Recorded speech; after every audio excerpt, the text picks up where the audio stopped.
And when it comes to our, as a foreigners, but the Chinese, they were like treating us on my side, oh my God, it's like sisters, same blood.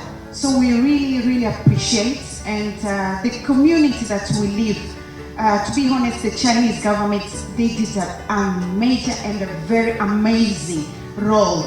I was moved by the many volunteers, students, young people that were there to translate in terms of on our phones. I was also moved by many other people, such as delivery men who would still come and deliver food. And the people of Guangzhou are so resilient and committed to fighting this pandemic collectively. The real heroes of this reoccurrence of the pandemic is the people behind the scenes. 我5月在黄埔打了地震疫苗，一切都很顺利。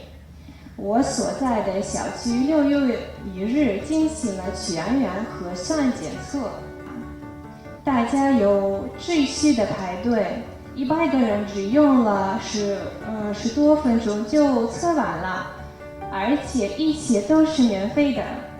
这个速度实在很快，我喜欢在广州的生活。